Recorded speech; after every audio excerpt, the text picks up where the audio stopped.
राधा,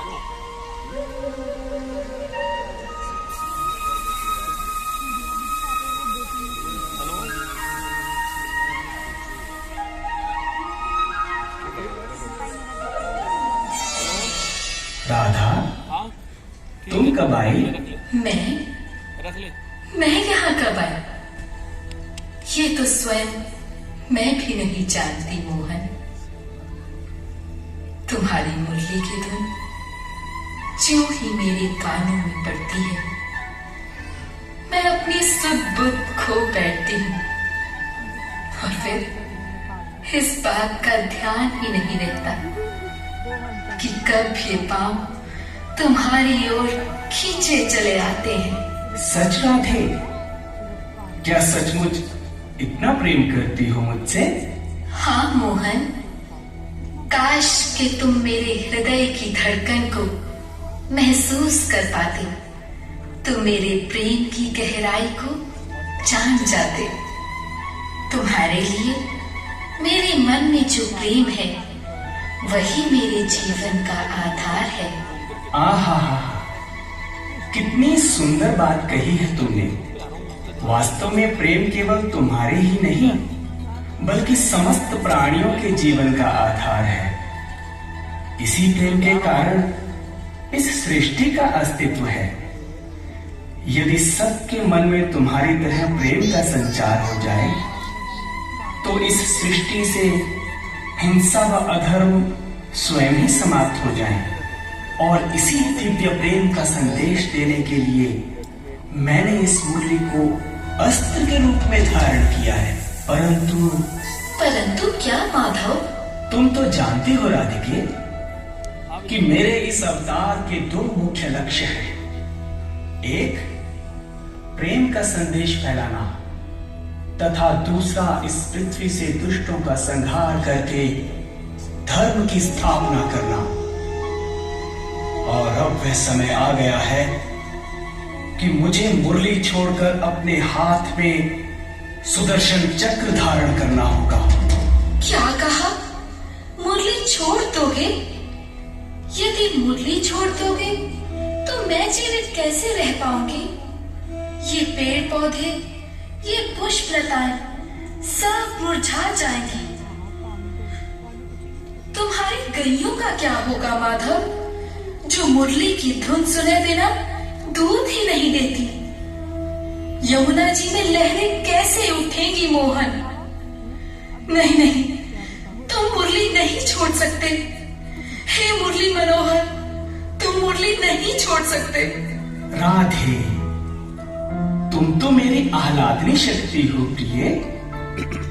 सब कुछ जानते हुए भी तुम मुझे मेरे कर्तव्य पथ पर जाने से क्यों रोक रही हो? अच्छी बात है, मैं तुम्हें नहीं रोकूंगी, बल्कि इस कर्तव्य पथ पर परछाई की तरह तुम्हारे साथ रहूंगी। नहीं राधे, तुम मेरे साथ नहीं आओगी। तुम्हें यहीं वृंदावन में रहना होगा। परंतु क्यों? मैं तुम्हारे साथ क्यों नहीं आ सकती माधव? क्योंकि तुम मेरी शक्ति स्वरूपा हो राधे। जिस प्रकार एक साधक मंदिर में रखी मूर्ति पर ध्यान केंद्रित करके साधना में लीन रहता है, उसी प्रकार वृंदावन रूपी मंदिर में मेरे लिए तुम एक मूर्ति के समान रहोगी। मैं कहीं भी रहूं, परंतु मन में तुम्हें धारण करके सदैव तुमसे तुम्हारे प्रेम की शक्ति पाता रहूंगा प्रिय, ताकि मैं पापियों का नाश कर सकूं। परंतु मोहन।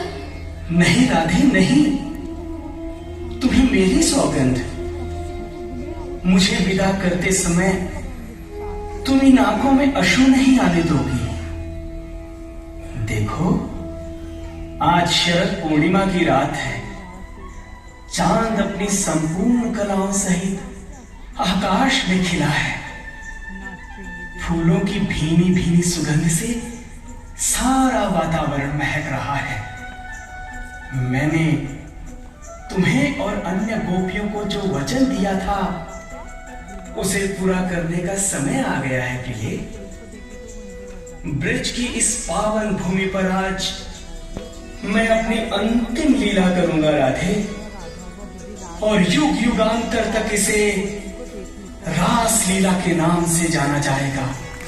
राधे, आज इस रास द्वारा मुझे अपने प्रेम से सराबोर कर दो और मुझ में अपने प्रेम की इतनी शक्ति भर दो कि मैं सब दुष्टों का नाश करके पृथ्वी का भार उतार सकूं।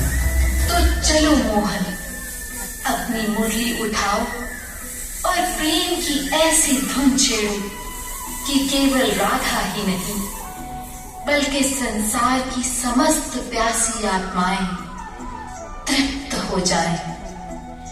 ब्रज की इस पावन भूमि पर रास नहीं महारास होगा।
राधा